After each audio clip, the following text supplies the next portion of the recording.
Hi my friends, ഞാൻ advocate അമീർ ഷാ. ഇന്ന് നമ്മൾ സംസാരിക്കുന്നത് ഓപ്പറേഷൻ തൂഫാൻ എന്ന നമ്മൾ കേരളത്തിൽ നടന്നു വരുന്ന ഏറ്റവും വലിയ ഒരു ഡ്രഗ് മാഫിയ നിർമ്മാർജ്ജന പ്രോഗ്രാമിനെ കുറിച്ച്. നിങ്ങൾക്കറിയാം, പുതിയ ഗവൺമെൻറ് വന്നതിന് ശേഷം ശ്രീ രമേശ് ചെന്നിത്തലയുടെ നേതൃത്വത്തിൽ പെട്ടെന്ന് തീരുമാനമെടുക്കുകയും ഗവൺമെൻറ് ഏറ്റവും പ്രാധാന്യത്തോടെ കൈകാര്യം ചെയ്തുകൊണ്ടിരിക്കുന്ന ഒരു നല്ല വിഷയമാണ് ഓപ്പറേഷൻ തൂഫാൻ എന്നത്. എന്തുകൊണ്ട് ഓപ്പറേഷൻ തൂഫാൻ പ്രാധാന്യം അർഹിക്കുന്നു എന്ന് നമുക്ക് നോക്കാം. നിങ്ങൾക്കറിയാം, നമ്മുടെ സ്കൂളുകളിൽ പഠിക്കുന്ന കുട്ടികൾ എന്ന് പറയുന്നത് ബിറ്റ്വീൻ 5 ഇയേഴ്സ് ടു 18 ഇയേഴ്സ്, ഇതാണ് ഒരു ഗ്രൂപ്പ് എന്ന് പറയുന്നത്, ജനറൽ ഗ്രൂപ്പ് എന്ന് പറയുന്നത്. ഇതിൽ നമ്മൾ നോക്കിയാൽ കാണാം, വളരെ വ്യത്യസ്തമായ കുടുംബ പശ്ചാത്തലമുള്ള, വളരെ വ്യത്യസ്തമായി ചിന്തിക്കുന്ന കുടുംബങ്ങളിൽ നിന്നുള്ള ആളുകളാണ് ഓരോ സ്കൂളിലേക്കും കുട്ടികളെ പറഞ്ഞയക്കുന്നത്. അവിടെ ഞാൻ ശ്രദ്ധിച്ചൊരു കാര്യം, ഈ വീഡിയോ ഞാൻ ചെയ്യാൻ പ്രധാന കാരണം, നമ്മൾ യാത്ര ചെയ്യുമ്പോൾ നമ്മൾ ഓരോ കുട്ടികളും അവരെ സ്കൂൾ വിട്ട് കഴിഞ്ഞാൽ കൈ കാണിച്ചുകൊണ്ട് പല വണ്ടികളിലും കയറാൻ ശ്രമിക്കാറുണ്ട്.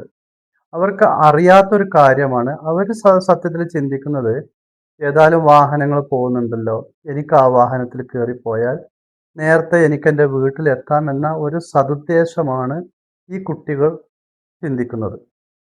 പക്ഷെ ഞാൻ ഈ വീഡിയോ ചെയ്യുന്നതിൻ്റെ പ്രധാന കാരണം എന്ന് പറയുന്നത്, അതിലൊരു വലിയ അപകടം ഒളിഞ്ഞിരിക്കുന്നുണ്ട്. എന്താണ് അപകടം നോക്കാം. നമ്മളെ നാട്ടിൽ, പ്രത്യേകിച്ചും കേരളം എന്ന് പറയുന്നത്, ഇന്ത്യയിലെ മറ്റ് ഏതൊരു സംസ്ഥാനത്തെക്കാളും ഏറ്റവും കൂടുതൽ ഡ്രഗ് വിതരണം ചെയ്യുന്ന ഒരേ ഒരു സംസ്ഥാനം എന്ന് പറയുന്നത് കേരളമാണ്.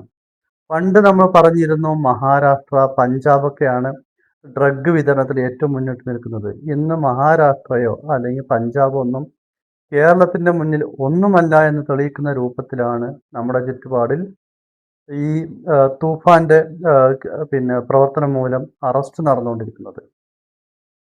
ഇത് നമ്മൾ ചർച്ച ചെയ്യുമ്പോൾ കുറേ കാര്യങ്ങൾ നമ്മൾ ചർച്ചയ്ക്ക് എടുക്കണം. ഇതിൽ കുറേ പാവപ്പെട്ട ആളുകൾ ഇതിൻ്റെ ബലിയാടുകളായി മാറാറുണ്ട്. നമ്മളൊരു വക്കീൽ എന്ന നിലക്ക് പലപ്പോഴും കുടുങ്ങി വരുന്ന ആളുകളെ രക്ഷിക്കാൻ വേണ്ടി നമ്മൾ പല പ്രാവശ്യം കോടതിയിൽ ഹാജരായിക്കൊണ്ട് കോടതിയെ ബോധിപ്പിച്ചുകൊണ്ടാണ് പല ആളുകളെയും നമ്മൾ തിരിച്ചെടുക്കുന്നത്. അവരൊക്കെ ചെയ്ത തെറ്റ് എന്താണെന്ന് വെച്ചാൽ, ഒരു വാഹനത്തിൽ ഒരു ലിഫ്റ്റ് കൊടുത്തു, അല്ലെങ്കിൽ മറ്റൊരു വാഹനത്തിൽ കയറി സഞ്ചരിച്ചു എന്നുള്ള ഒരു തെറ്റ് മാത്രമാണ് ചെയ്തിട്ടുള്ളത്.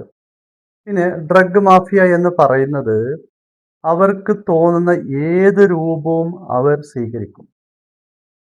ഞാനൊരു എക്സാമ്പിൾ പറയാം. ഇതിൻ്റെ സ്റ്റോറി എന്തെന്ന് വെച്ചാൽ, രാവിലെ ഒരു വീട്ടിൽ ചെന്ന് അവർ ചോദിക്കുകയാണ്, തൊട്ട അയൽവാസികളാണ് ചോദിക്കുന്നത്, ഉപ്പാക്ക് സുഖമല്ല, അതുകൊണ്ട് നിങ്ങളെ കാറൊന്ന് തരണം, ഹോസ്പിറ്റലിൽ കൊണ്ടുപോകാനായെന്ന് പറഞ്ഞു. അവിടുത്തെ കാർ എടുത്തു. അതിനുശേഷം ആ കാറുമായി ഇത് വന്ന് ചോദിച്ചപ്പോൾ ഇദ്ദേഹം എന്തുദ്ദേശിച്ചു, എൻ്റെ അയൽവാസിയല്ലേ, ഒരു അത്യാവശ്യ കാര്യമല്ലേ പറയുന്നത്, എന്നാൽ നീ ഉപയോഗിച്ചോ, ഹോസ്പിറ്റലിൽ കൊണ്ടുപോയിക്കോ എന്ന് പറഞ്ഞ് അദ്ദേഹം ചാവി കൊടുത്തു. പിന്നെ വൈകുന്നേരമായിട്ട് ആ വാഹനം കാണുന്നില്ല. പിന്നെ അദ്ദേഹത്തിന് പോലീസ് സ്റ്റേഷനിൽ നിന്ന് ഒരു കോൾ വരികയാണ്, നിങ്ങളുടെ വാഹനം ഡ്രഗ് മാഫിയയുടെ കയ്യിൽ നിന്നും പിടിക്കപ്പെട്ടിട്ടുണ്ട് എന്ന് പറഞ്ഞുകൊണ്ട്. പക്ഷേ അവരെ പിടിച്ച സമയത്ത്, അവരൊരു റിസോർട്ടിൽ സ്ഥലം എടുത്തുകൊണ്ട് അവരെ പിടിച്ച സമയത്ത് അവരിൽ നിന്നും എല്ലാ സാധനങ്ങളും പിടിച്ചെടുത്ത ശേഷം നിങ്ങൾ ഇവിടെ എങ്ങനെ എത്തി എന്നൊരു ചോദ്യം വന്നു. ആ ചോദ്യത്തിലാണ് അവർ ഈ കാറിനെ കുറിച്ച് പറയുന്നത്. അതുവരെ അവർ പറഞ്ഞിട്ടില്ല. അപ്പൊ അവരോട് ചോദിച്ചു, ഈ കാർ ആരുടെ പേരിലാണ്? ഞങ്ങളതല്ല. എവിടുന്ന് കിട്ടി? ഞങ്ങൾ വേറൊരു വീട്ടിൽ നിന്ന് ഒരാവശ്യം പറഞ്ഞു എടുത്തതാ എന്നെല്ലാം അവർ സത്യമായി കാര്യങ്ങൾ പറഞ്ഞു. അത് രേഖപ്പെടുത്തി. അതിൽ നിന്നും പോലീസുകാർക്ക് മനസ്സിലായി. തന്നെയുമല്ല, അവർ ഇൻവെസ്റ്റിഗേഷൻ നടത്തിയ ശേഷം മനസ്സിലാക്കി, ഈ പറയപ്പെട്ട വ്യക്തിക്ക്, കാറ് കൊടുത്ത വ്യക്തിക്ക് ഇതുമായി യാതൊരു ബന്ധവുമില്ല എന്ന്. അപ്പോൾ പോലീസുകാർ പറഞ്ഞു, നിങ്ങളുടെ കാറ് നിങ്ങൾക്ക് ഏറ്റെടുത്ത് കൊണ്ടുപോവാം, അതിന് നിങ്ങൾ വന്ന് വാഹനം എടുത്ത് കൊണ്ടുപോകണം, പക്ഷേ ഇതൊരു NDPS കേസ് ആയതുകൊണ്ട് തന്നെ മറ്റ് കേസുകളെ പോലെ ഞങ്ങൾക്ക് വാഹനം വിട്ടുതരാൻ കഴിയില്ല, നിങ്ങൾ കോടതി ഉത്തരവ് വാങ്ങി വരണമെന്ന് പറഞ്ഞു. അതേ കേസ് ഞാൻ പല പ്രാവശ്യം NDPS കോടതിയിൽ ഹാജരായിക്കൊണ്ട് നമ്മൾ 2 3 പ്രാവശ്യം ശ്രമിച്ച ശേഷമാണ് നമുക്ക് ആ വാഹനം തിരിച്ചു കിട്ടുന്നത്. പക്ഷേ ഈ വാഹനത്തിൻ്റെ ഉടമക്ക് അതുമൂലം ഉണ്ടായ നഷ്ടങ്ങൾ ഞാൻ പറഞ്ഞുതരാം. അദ്ദേഹത്തിൻ്റെ വീട്ടിൽ ആകെ ഉണ്ടായിരുന്നൊരു വാഹനമാണ്. അദ്ദേഹത്തിൻ്റെ വീട്ടിലും വയസ്സായ ആളുകളുണ്ട്. അവർക്ക് ഒരു മരുന്നിനോ ഹോസ്പിറ്റൽ ആവശ്യത്തിനോ ഒരു സഞ്ചാരത്തിന് വേണ്ട വാഹനമില്ലാതായി. രണ്ടാമത് ഇതിൻ്റെ ഉടമ എന്ന് പറയുന്നത് ഒരു ചെറുപ്പക്കാരനായ ആളാണ്. അദ്ദേഹത്തിന് വിദേശ യാത്ര ആഗ്രഹിച്ച് നിൽക്കുന്ന വിസ വന്നിട്ടുള്ള സമയമാണ്. ആ വിസ അടിക്കാനോ യാത്ര ചെയ്യാനോ പറ്റാത്ത അവസ്ഥ എന്ന് പറഞ്ഞു കഴിഞ്ഞാൽ സഹായിച്ച ശേഷം അവരുടെ കുടുംബത്തിൽ വന്ന ബുദ്ധിമുട്ടും അദ്ദേഹത്തിന് വന്ന സാമ്പത്തിക നഷ്ടങ്ങളും. ഇതാണ് ഞാൻ പറയുന്നത്. ഇതൊരു എക്സാമ്പിൾ മാത്രമാണ് ഞാൻ പറയുന്നത്. ഇനി മറ്റൊരു വിഷയത്തിലേക്ക് വരാം. നമ്മുടെ കേരളത്തിൽ എടുത്തു കഴിഞ്ഞാൽ ഏറ്റവും കൂടുതൽ ഡ്രഗ് ട്രാഫിക്കിംഗ് നടക്കുന്ന ജില്ലകൾ എന്ന് പറയുന്നത് എറണാകുളം, മലപ്പുറം, കോഴിക്കോട്, ഇടുക്കി ഈ മേഖലകളാണ്. എറണാകുളം എന്ന് പറയുന്നത് നിങ്ങൾക്കറിയാം, തൃശ്ശൂർ, എറണാകുളം എന്ന് പറയുന്നത് അതിന് പേര് കേട്ട സ്ഥലമാണ്. പ്രത്യേകിച്ചും പെരുമ്പാവൂരൊക്കെ ഭാഗങ്ങളിലെ കഥകളും എല്ലാം നമുക്ക് നന്നായി അറിയാം. അവിടെ എത്രമാത്രം കേസുകൾ അതിഥി തൊഴിലാളികളിൽ നിന്ന് പിടിക്കപ്പെടുന്നു. അത് ഡ്രഗ് മാഫിയയുടെ ഒരു താവളമായി മാറിയിരിക്കുന്നു. അങ്ങോട്ട് പോലീസിന് ചെല്ലാൻ കഴിയുന്നില്ല എന്നെല്ലാം നമുക്കറിയാം.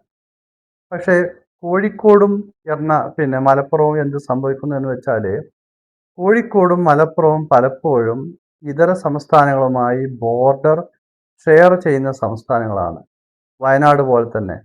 അതുകൊണ്ട് തന്നെ ട്രാഫിക്കിംഗ് നടത്തുന്ന സമയത്ത് പല ആളുകളെയും പിടിക്കപ്പെടുന്നത് ഈ 2 ജില്ലകളിൽ വെച്ചാണ്. പിന്നെ അടുത്ത ചോദ്യം, ഏകദേശം ഇതിൽ ആൺ പെൺ വ്യത്യാസമുണ്ടോ എന്ന് ചോദിച്ചു കഴിഞ്ഞാൽ ഏറ്റവും കൂടുതൽ പിടിക്കപ്പെടുന്നത് ആൺകുട്ടികളെയാണ്. അതും 18നും 25നും വയസ്സിന് ഇടയിലുള്ള കുട്ടികളെ. അതായത് 18 വയസ്സ് വരെയുള്ള കുട്ടികളാണ് അവരുടെ ടാർഗറ്റ് എന്ന് പറയുന്നത്. ഇതിൽ സ്കൂൾ കുട്ടികളെ എന്തുകൊണ്ട് അവർ ടാർഗറ്റ് ചെയ്യുന്നു എന്നതിനാണ് ഞാൻ ഉത്തരം പറയാൻ പോകുന്നത്. സ്കൂൾ കുട്ടികളെ അവർ ടാർഗറ്റ് ചെയ്താലുള്ള ഗുണം എന്ന് പറയുന്നത് ഒന്നിലേറെ ഗുണങ്ങളുണ്ട്. ഒന്നാമത്, അവർക്കൊരു ഫ്യൂച്ചർ ബയറെ കിട്ടുന്നു. രണ്ടാമത്, നെറ്റ്വർക്കിലേക്ക് ഏറ്റവും എളുപ്പം ഒരു കുട്ടിയെ കൊണ്ടുവരിക എന്നുള്ളതാണ്. അതുപോലെ തന്നെ ഒരു സൈലന്റ് ഡിസ്ട്രിബ്യൂട്ടറെ അവർക്ക് കിട്ടും. അതുപോലെ തന്നെ 18 വയസ്സ് വരെയുള്ള കുട്ടികളായതുകൊണ്ട് തന്നെ അവർക്ക് നിയമത്തിൻ്റെ പരിധിയിൽ ചില പരിഗണനകൾ നിയമം വെച്ചു കൊടുക്കുന്നുണ്ട്. അത് എന്താണ് എന്ന് ഞാനിവിടെ വിശദീകരിക്കുന്നില്ല, അതിൻ്റെ ആവശ്യമുണ്ട് എന്ന് എനിക്ക് തോന്നുന്നില്ല. പക്ഷേ ആ ഒരു പരിഗണന ഉണ്ട് എന്ന് തിരിച്ചറിയുകയും ഈ ഡ്രഗ് മാഫിയ എന്ന് പറയുന്ന ആളുകൾ ഈ കുട്ടികളെ വലയം വെച്ച് നടക്കുകയും ചെയ്യുന്നുണ്ട്. അതുകൊണ്ടാണ് നമ്മുടെ രാജ്യത്ത്, നമ്മുടെ നാട്ടിൽ ഓരോ സ്കൂളുകളിലും തൂഫാൻ ക്യാമ്പയിനും അല്ലെങ്കിൽ ലഹരി മാഫിയക്കെതിരെയുള്ള ക്യാമ്പയിനുകൾ വെച്ചിട്ടുള്ളത്.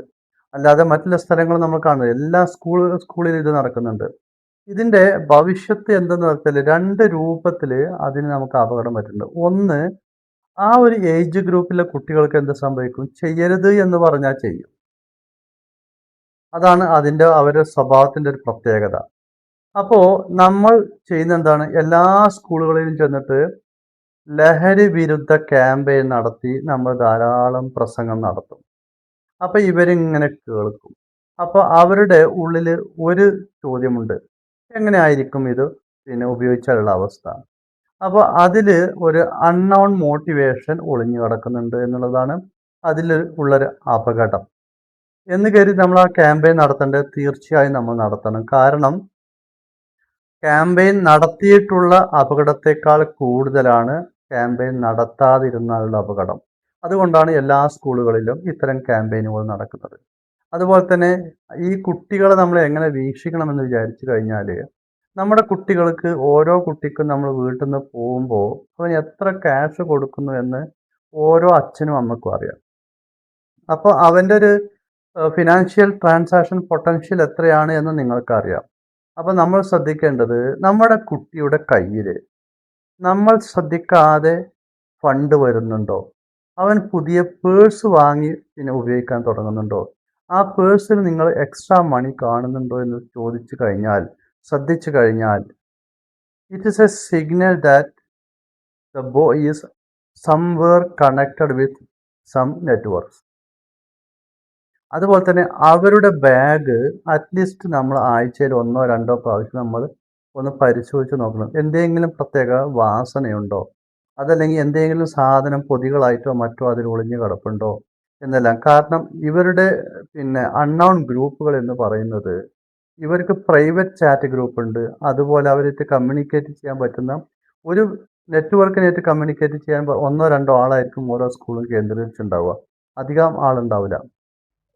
എന്നിട്ട് അതിൽ നിന്നും ഒരു കുട്ടിയെ തിരഞ്ഞെടുത്തുകൊണ്ട് വീണ്ടും വേർഡ് ഓഫ് മൗത്ത് ഉപയോഗിച്ചുകൊണ്ട് അവരുടെ സോഷ്യൽ ഇൻട്രാക്ഷൻ ഉപയോഗിച്ചുകൊണ്ട് മറ്റുള്ള കുട്ടികളിലേക്ക് എത്തപ്പെടുകയും അതൊരു രഹസ്യമായി ആ കുട്ടികൾ കൈകാര്യം ചെയ്യപ്പെടുകയും നമുക്ക് ആർക്കും തിരിച്ചറിയാൻ പറ്റാത്ത രൂപത്തിൽ ഈ കുട്ടികൾ വളരെ കുറഞ്ഞ സമയം കൊണ്ട് ഒരു 10ാം ക്ലാസ്സിലൊക്കെ എത്തുമ്പോഴേക്കും അഡിക്റ്റഡ് ആയി മാറും. ഒരു 6ാം ക്ലാസ്സിലൊക്കെ 7ാം ക്ലാസ്സിലൊക്കെ ഈ കുട്ടി ഉപയോഗിച്ച് തുടങ്ങിയാൽ 10ാം ക്ലാസ്സിൽ എത്തുന്ന സമയമാകുമ്പോഴേക്കും നമുക്ക് പിടിച്ചാൽ കിട്ടാത്ത ലെവലിലേക്ക് ഈ കുട്ടി വഴുതി മാറും. ഇങ്ങനെയാണ് നമ്മുടെ കയ്യിൽ നിന്നും കുട്ടികൾ തെന്നി തെന്നി പോകുന്നത്. പിന്നെ പഠനത്തിന് ശ്രദ്ധിക്കുന്നുണ്ടാവില്ല. ഈ കുട്ടിക്ക് ദേഷ്യമുണ്ടാവും.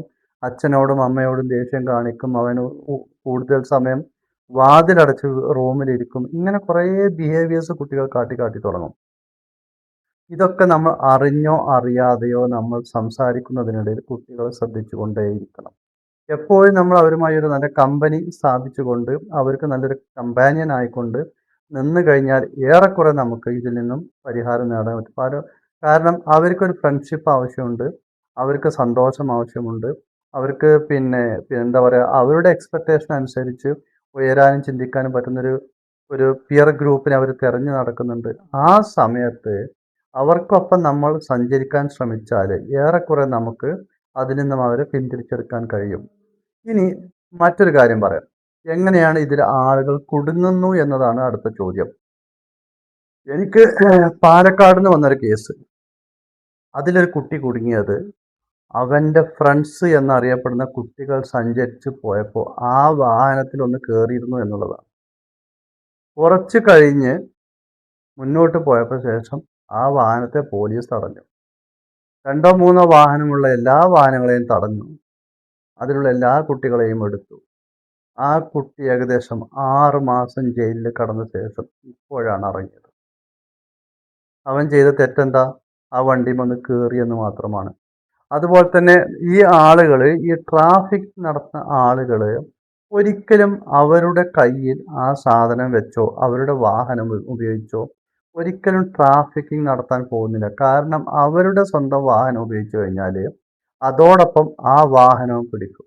ഒരു പക്ഷേ കഞ്ചാവോ മറ്റോ പിടിക്കുമ്പോൾ അതിൻ്റെ വില എന്നത് തുച്ഛവും, പക്ഷെ വാഹനം എന്ന് പറയുന്നത് ലക്ഷങ്ങൾ വില ഉണ്ടാകുമ്പോൾ അവർ ഒരിക്കലും ആ റിസ്ക് എടുക്കില്ല. അപ്പം 100% ട്രാഫിക്കിംഗ് ചെയ്യുന്ന ആളുകൾ മറ്റുള്ളവരുടെ വാഹനത്തിൽ സഞ്ചരിച്ചാണ് അവർ ലക്ഷ്യസ്ഥാനത്തിലേക്ക് എത്തുന്നത്.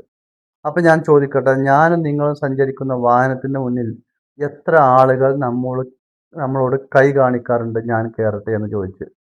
ഒരിക്കലും നമ്മൾ വണ്ടി ഒരു ലിഫ്റ്റ് കൊടുക്കാൻ പാടില്ല. ലിഫ്റ്റ് കൊടുത്തു കഴിഞ്ഞാൽ നിങ്ങൾ അതിൽ പ്രതി ചേർക്കപ്പെടും. 90% നിങ്ങൾ പ്രതി ചേർക്കപ്പെടും. Directly you will be a part of that case. ഇത് പറയാൻ വേണ്ടിയാണ് ഞാൻ പറയുന്നത്. പല ആളുകളും ഞാൻ ശ്രദ്ധിക്കാറുണ്ട്, ഫ്രണ്ട്ഷിപ്പ് ഉപയോഗിച്ച് അല്ലെങ്കിൽ മനുഷ്യത്വം ഉപയോഗിച്ച് അല്ലെങ്കിൽ പല കാര്യങ്ങൾ ഉപയോഗിച്ചുകൊണ്ട് നമ്മൾ ലിഫ്റ്റ് കൊടുക്കാറുണ്ട് കുട്ടികൾക്ക്. പക്ഷേ അത് ലിഫ്റ്റ് കൊടുക്കുക എന്നത് ഒരു ഗുണം മാത്രമാണ്. പക്ഷെ അപകടത്തിൽപ്പെട്ടാൽ നിങ്ങൾക്ക് എതിരെ തിരിയുന്നത് 100 വിരലുകളായിരിക്കും നിങ്ങളുടെ എതിരെ ചൂണ്ടുന്നത്.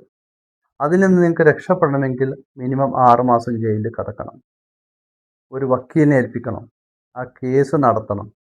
അതുപോലെ നിങ്ങളുടെ ഹിസ്റ്ററിയിൽ അത് വരും. ഏറെക്കുറെ അത് കഴിഞ്ഞിറങ്ങുമ്പോൾ നിങ്ങൾ വേറെ ഏതോ ലോകത്തിലേക്ക് എത്തിയിട്ടുണ്ടാവും. നിങ്ങളുടെ പഠനത്തെ ബാധിക്കും. അങ്ങനെ കുറേ കാര്യങ്ങൾ പറയുന്നുണ്ട്.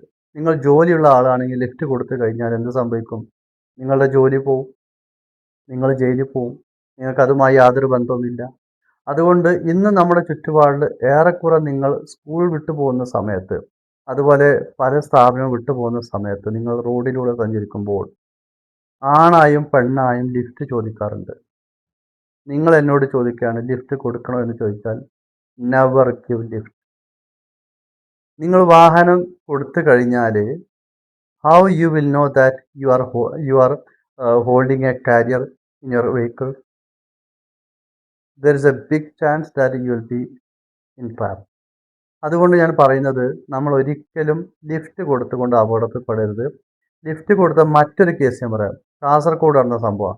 ഇതും അവൻ്റെ ഒരു ഫ്രണ്ട് വന്നപ്പോൾ ആ ഫ്രണ്ട് പോകുന്ന വാഹനത്തിൽ ഇവനൊന്ന് കയറി. കുറച്ച് ചെന്നപ്പോൾ അവനെ പിടിച്ചു. കഞ്ചാവായിരുന്നു കയ്യിൽ. ഇവൻ പെട്ടു. ഭാഗ്യത്തിന് കഞ്ചാവിൻ്റെ ക്വാണ്ടിറ്റി കുറവാണ് എന്നൊരു കാരണം കൊണ്ട് എന്ത് ചെയ്തില്ല, അറസ്റ്റ് ചെയ്തില്ല. പക്ഷെ അവർക്ക് ഫൈന് വന്നു. ഇപ്പോഴും അതിൻ്റെ സമൻസ് വന്ന് നടക്കുകയാണ്. ആ കുട്ടി നിൽക്കുന്നത് കോട്ടയത്താണ്.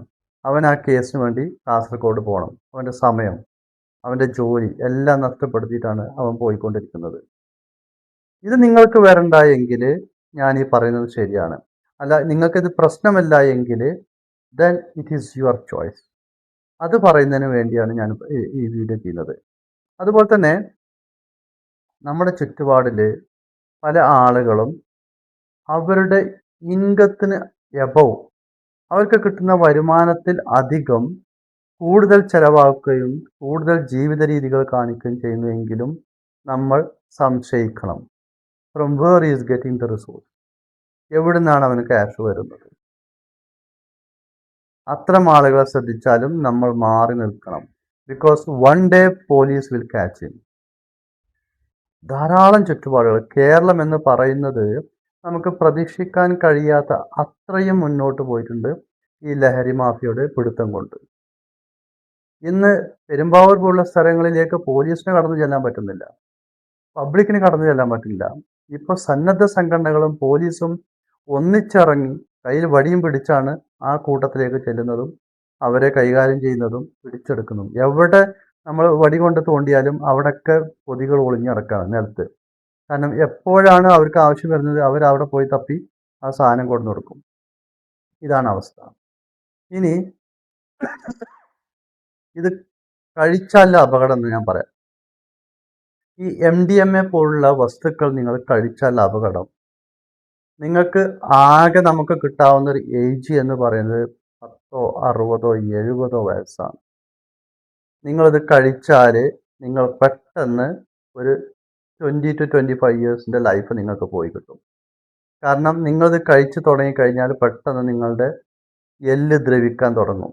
എല്ല് ദ്രവിച്ചു കഴിഞ്ഞാൽ പിന്നെ നിങ്ങൾക്ക് നിങ്ങളുടെ ബോഡിക്ക് സർവൈവ് ചെയ്യാൻ കഴിയില്ല.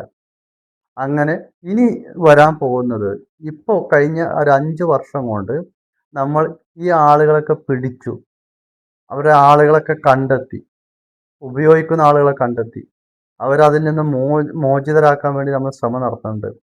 പക്ഷെ മോചിതരാവാത്ത ആളുകളുടെ അവസ്ഥ എന്ന് പറയുന്നത്, ഇനി കേരളം നേരിടാൻ പോകുന്നത് യുവാക്കളുടെ പെട്ടെന്നുള്ള മരണങ്ങളാണ്. എന്തായിരിക്കും കാരണം? കൂടുതൽ യുവാക്കൾ ഇതുമൂലം കുറഞ്ഞ ഏജിൽ ഒരു 30, 35, 40 വയസ്സിനുള്ളിൽ കൂടുതൽ മരണങ്ങൾ സംഭവിക്കും. History will remain as it is. കാരണം ഒരിക്കലും നമ്മൾ ഒരു സൊസൈറ്റിയിൽ ഒരാൾ മരിക്കുക എന്ന് പറയുന്നത് ഒരു എബോവ് 50, 60 അല്ലെങ്കിൽ 70 ഒക്കെ കഴിഞ്ഞിട്ടാണ് നമ്മുടെ ഒരു ചുറ്റുപാടിൻ്റെ ആളുകളുടെ ഏജ് എന്ന് പറയുന്നത്. ഒരു 70 വരെയൊക്കെ നമുക്ക് ഏജ് കിട്ടും. പക്ഷേ ബിലോ 40 ആളുകൾ മരിക്കാൻ തുടങ്ങുക എന്ന് പറഞ്ഞു കഴിഞ്ഞാൽ ഇതുപോലുള്ള അൺവാണ്ടഡ് മെറ്റീരിയൽസ് ഉപയോഗിച്ചുകൊണ്ട് സ്വയം കുത്തി മുറിവേൽപ്പിക്കുന്നത് മൂലമാണ് ഓരോ ആളുകളും മരണത്തിന് കീഴടങ്ങാൻ പോകുന്നത്. സോ NDPSുമായി ബന്ധപ്പെട്ട്, തൂഫാൻ പ്രൊജക്റ്റുമായി ബന്ധപ്പെട്ട് എൻ്റെ ധാരാളം പോലീസ് ഓഫീസേഴ്സ് കേരളത്തിൻ്റെ പല ഭാഗത്തും നമ്മൾ അറിയുന്ന ആളുകൾ ദിവസവും പല സ്ഥാപനങ്ങളും പോയി ക്ലാസ് എടുക്കുന്നുണ്ട്. അത് നല്ലതാണ്. പക്ഷേ നമുക്ക് ഈ കുട്ടികളെ മോചിപ്പിക്കണമെങ്കിൽ പോലീസോ സ്കൂൾ അധികാരികളോ മാത്രം വിചാരിച്ചാൽ നടക്കുന്ന കാര്യമല്ല. വീട്ടിലെത്തിക്കഴിഞ്ഞാൽ അച്ഛനും അമ്മയും ആ കുട്ടികളെ ഒബ്സർവ് ചെയ്യണം. അവൻ എങ്ങനെ വന്നു, അവൻ്റെ കോലം എങ്ങനെയാണ്, അവൻ്റെ പെരുമാറ്റം എങ്ങനെയാണ്, അവൻ്റെ കണ്ണ് എങ്ങനെയാണ് എന്നെല്ലാം നോക്കണം. പണ്ട് കാലങ്ങളിൽ നമ്മൾ ഓരോ ഡ്രഗ്സ് ഉപയോഗിച്ച് കഴിഞ്ഞാൽ കണ്ണൊക്കെ ചുവന്നിരിക്കും. പക്ഷേ ഈ MDMA പോലുള്ള വസ്തുക്കൾ ഉപയോഗിച്ച് കഴിഞ്ഞാൽ ബുദ്ധിമുട്ട് എന്താണെന്ന് വെച്ചാൽ അതിന് സ്മെല്ലുകളോ അല്ലെങ്കിൽ പിന്നെ നിറവ്യത്യാസങ്ങളോ കാണാൻ കഴിയില്ല എന്നതാണ് പ്രത്യേകത. കാരണം സിന്തറ്റിക് മെറ്റീരിയൽ അവർ ഉപയോഗിക്കുന്നത്. അവർക്ക് പിന്നെ സൈക്കോട്രോപിക് മെറ്റീരിയൽ ഉപയോഗിച്ച് കഴിഞ്ഞാൽ എന്താണ് അവർക്ക് മനസ്സിനാണ് മാറ്റം സംഭവിക്കുന്നത്, ബോഡിക്കല്ല. അപ്പം അതിൻ്റെ ആഫ്റ്റർ എഫക്റ്റാണ് ഞാൻ നേരത്തെ പറഞ്ഞത്. എന്ത് എല്ലിന് പിന്നെ ക്ഷതം സംഭവിക്കുമെന്നും നമുക്ക് നേരത്തെ അകാല മൃത്യു വരുമെന്നെല്ലാം പറയുന്നത്. സോ എന്താണെങ്കിലും ഞാൻ പറയുന്നത്, ആസ് ആൻ ഇൻഡിവിജ്വൽ നിങ്ങൾ എന്നെ കേൾക്കുന്നുവെങ്കിൽ first you take care of yourself, then you try to help others. ഒരിക്കലും ഒരു ലിഫ്റ്റ് കൊടുത്തുകൊണ്ടോ മറ്റോ നമ്മൾ പരസ്പരം അങ്ങോട്ടും ഇങ്ങോട്ടും സഹായിക്കാതിരിക്കുക. കാരണം അനാവശ്യമായി നമ്മൾ ജയിലിൽ പോയി കിടക്കേണ്ടി വരും. ധാരാളം കേസുകൾ റിപ്പോർട്ട് ചെയ്യുന്നുണ്ട്. അതല്ല എങ്കിൽ നിങ്ങൾക്ക് അത്രയും ഉറപ്പില്ല ആളുകളാണ്. ഞാൻ പറഞ്ഞത് കൊണ്ട് നിങ്ങൾ ആരെയും സഹായിക്കേണ്ട എന്ന അർത്ഥമല്ല. നിങ്ങൾക്ക് അത്രയും 100% ഉറപ്പുണ്ട് എന്നെങ്കിൽ യു ക്യാൻ ഡു ഇറ്റ്. ഉറപ്പില്ല എങ്കിൽ never try to help others. കാരണം ഈ കുട്ടികളോട് നമ്മൾ പറയണം, നിങ്ങൾ കിട്ടുന്ന ബസ്സിന് കയറി വന്നോളൂ, അതുപോലെ തന്നെ മറ്റുള്ള വണ്ടികൾ കയറരുത്. കാരണം ഇത്തരം കുട്ടികളെ വെച്ചിട്ട് ഈ കൈ കാണിക്കുന്ന കുട്ടികളെ ആളുകൾ വണ്ടി കയറ്റും. എന്നിട്ട് വരുന്ന വഴിക്ക് അവർ പരിചയപ്പെടും. നാളെയും ഞാൻ ഇതിൽ വരാം, അപ്പോൾ എൻ്റെ ഒപ്പം കൂടെ കയറിക്കോ അറിയും. അപ്പോഴും ആ കുട്ടി അതിൽ കയറി. ഒരാഴ്ച കൊണ്ട് അവൻ കാര്യങ്ങളെല്ലാം പഠിപ്പിച്ച് അവൻ്റെ ഒരു ഫ്രണ്ടാക്കി മാറ്റും. എന്നിട്ട് അവനൊരു അവസരം കൊടുക്കും, ഈ സാധനം അപ്പുറത്തുനിന്ന് ഇന്ന ആൾക്ക് കൊണ്ടുപോയി കൊടുക്കണമെന്ന് പറയും. ആ കുട്ടി ഏതായാലും ഞാൻ ആ ആളെ കൂടെ യാത്ര ചെയ്യുന്നുണ്ട് ഇടക്കിടക്ക്, അതുകൊണ്ട് ഞാൻ ചെയ്യാമെന്ന് പറഞ്ഞ് കൊണ്ടുപോയി കൊടുക്കും. ഈ ബിക്കേം എ കാരിയർ. ഇത് ഇല്ല എന്ന് എങ്ങനെ നിങ്ങൾക്ക് സ്ഥാപിക്കാൻ പറ്റും? ഇത് നടക്കില്ല എന്ന് നിങ്ങൾക്ക് എങ്ങനെ പറയാൻ പറ്റും? നമുക്ക് ഒരിക്കലും പറയാൻ കഴിയില്ല. അതുകൊണ്ട് ഞാൻ ഇപ്പം ഇന്ന് നിലമ്പൂർ കോടതിയിൽ മടങ്ങുന്ന സമയത്ത് ഒരു 12 മണിക്ക് വരുന്ന സമയത്ത് സ്കൂൾ വിട്ടിട്ടുണ്ട്. എത്രയോ കുട്ടികൾ നമ്മുടെ വാഹനത്തിന് കൈ കാണിക്കുന്നുണ്ട്. കൈ കാണിക്കും, നമ്മൾ നിർത്തൂല എന്ന് അവർക്ക് തോന്നും, അവർ കൈ കാത്തും. എത്രയോ കുട്ടികൾ കാണിക്കുന്നുണ്ട്. അപ്പം ഞാൻ കണ്ട ഒരു കാര്യം മാത്രം പറയുമ്പോൾ അത് നിങ്ങളും കാണുന്നുണ്ട്. നിങ്ങൾക്ക് അതിന് സംഭവിക്കുന്നില്ല എന്ന് എനിക്ക് പറയാൻ പറ്റില്ല. കാരണം കുട്ടികളുടെ ബിഹേവിയർ എന്താ, അവർക്ക് അവരുടെ കാര്യം നടന്നാൽ മതി. എല്ലാ ആളുകളും നല്ലവരാണ് എന്നാണ് അവർ ഉദ്ദേശിക്കുന്നത്. പക്ഷേ അഥവാ വണ്ടിയിൽ ലിഫ്റ്റ് കിട്ടിയാൽ ഗ്രാജ്വലി ആ കുട്ടി ഒരു കാരിയർ ആവില്ല എന്ന് ഒരിക്കലും നമുക്ക് പറയാൻ കഴിയില്ല. Because we are in Kerala and we are in a very dangerous situation. So തൂഫാൻ കെട്ടടങ്ങുന്നത് വരെ നമ്മൾ ഇത്തരം കാര്യങ്ങൾ ശ്രമിച്ചേ പറ്റൂ. ഗവൺമെൻറ് പുതിയ ഗൈഡ് ലൈൻസ് കൊണ്ടുവരും, അതുവരെ നമ്മൾ ശ്രദ്ധിച്ചേ പറ്റൂ. അതുപോലെ തന്നെ ഇതിൻ്റെ കണ്ണികളെ കണ്ടെത്തുക എന്നുള്ളതാണ് ഏറ്റവും ദുഷ്കരം. കാരണം കേരളത്തിലേക്ക് ഡ്രഗ്സ് വരുന്നത് ഗോവയിൽ നിന്നും കർണാടകയിൽ നിന്നും തമിഴ്നാട്ടിൽ നിന്നുമാണ്. അപ്പോൾ ഇതിലേക്ക് വരുന്ന എല്ലാ കണ്ണികളെയും അറുക്കണമെങ്കിൽ പോലീസുകാർക്ക് അല്ലെങ്കിൽ പിന്നെ ഡാൻസ് ഓഫ് ടീമിന് വളരെയധികം ദൂരം സഞ്ചരിക്കണം. സോ നമുക്ക് സഹകരിക്കാൻ പറ്റുന്നത് കുട്ടികളെ അച്ഛനമ്മ എന്ന അർത്ഥത്തിൽ നമുക്ക് പറഞ്ഞ് മനസ്സിലാക്കുക. മറ്റുള്ള ആളുകളുമായി ഇടപെടുമ്പോൾ അപരിചിതരുമായി അനാവശ്യമായി ഇടപെടരുത് പറയാം. ഫ്രണ്ട്ഷിപ്പ് അധികം പെട്ടെന്ന് ചെയ്യരുത് പറയാം. ഇങ്ങനെയൊക്കെ നമ്മൾ ശ്രമിച്ചു കഴിഞ്ഞാൽ ഒരു പരിധി വരെ നമുക്ക് കുട്ടികളെ രക്ഷിക്കാൻ പറ്റും. ഞാൻ പിന്നെ മനസ്സിലാക്കിയത്, കേരളത്തിൽ 50,000-ഓളം കേസുകൾ NDPS കേസുകൾ രജിസ്റ്റർ ചെയ്ത് കിടക്കുന്നുണ്ട്. അതിൽ തന്നെ മലപ്പുറത്താണ് ഏറ്റവും കൂടുതൽ എന്ന് പറയുന്നുണ്ട്, പിന്നെ മാസങ്ങളെ കണക്കെടുത്താൽ. അപ്പം ഞാൻ പറഞ്ഞു വരുന്നത്, മലപ്പുറം എന്നല്ല, എറണാകുളമൊക്കെ നമ്മൾ നോക്കിക്കഴിഞ്ഞാൽ MDMA അതുപോലെ കഞ്ചാവ് കിലോ കണക്കിലെടുക്കുന്നത്. പക്ഷെ നമ്പർ ഓഫ് കേസസ് മന്തിൽ രജിസ്റ്റർ ചെയ്യുന്ന നോക്കിക്കഴിഞ്ഞാൽ NDPS കോടതികളിൽ ചെന്ന് കഴിഞ്ഞാൽ നമുക്ക് കാല് കുത്താൻ സ്ഥലമല്ല. കാരണം കേസുകളാണ്. നമ്മൾ ചെറുപ്പക്കാരായ ആളുകൾ പിന്നെ വന്നിട്ട് അവരെ പിടിച്ചു കൊടുന്ന് നമ്മൾ കേസ് ചാർജ് ചെയ്ത് വിടുന്നുണ്ട്. സോ ഈ ഒരു വീഡിയോ എന്ന് പറയുന്നത് NDPS മാറ്ററുമായി ബന്ധപ്പെട്ട് ഒരു അവയർനെസ് വീഡിയോ മാത്രമാണ്. തൂഫാൻ ക്യാമ്പയിന് ഞാൻ നൽകുന്നൊരു സപ്പോർട്ട് മാത്രമാണ്. ഞാൻ NDPSമായി ബന്ധപ്പെട്ട് മുമ്പൊരു വീഡിയോ ഇട്ടിരുന്നു. അതുമായി ധാരാളം ആളുകൾ എന്നെ വിളിച്ചിട്ടുണ്ട്. സോ ഒരിക്കൽ കൂടി മറ്റൊരു വീഡിയോ ഇട്ടുകൊണ്ട് നിങ്ങളുടെ ശ്രദ്ധയെ ക്ഷണിക്കുകയാണ്. ഈ വീഡിയോ ഇഷ്ടപ്പെട്ട് കഴിഞ്ഞാൽ if you like it please subscribe the channel. അതുപോലെ തന്നെ കുട്ടികളെ ശ്രദ്ധിക്കുക. NDPS മാറ്ററുമായി ബന്ധപ്പെട്ട് നിങ്ങളുടെ കുട്ടികൾക്ക് എന്തെങ്കിലും കൗൺസിലിംഗ് അല്ലെങ്കിൽ മറ്റ് എന്തെങ്കിലും വിഷയത്തിൽ കൗൺസിലിംഗ് ഉണ്ടെങ്കിൽ definitely you can contact us. We have a counseling department, we have a legal cell, everything is available. Online and offline everything is okay. We have to make the reservation first. Booking through ആണ് എല്ലാം ചെയ്യുന്നത്. So എൻ്റെ number ഇവിടെ കൊടുക്കുന്നുണ്ട്. ആ നമ്പറിൽ വിളിച്ചാൽ available ആണ്. ഉച്ചയ്ക്ക് 2 മണിക്ക് ശേഷം വിളിച്ചാൽ വളരെ ബെറ്ററായി. അതാണ് നിങ്ങൾ പരിഗണിക്കേണ്ട ഒരു കാര്യം. So thank you very much. വീണ്ടും മറ്റൊരു വീഡിയോയുമായി കാണാം. Thank you.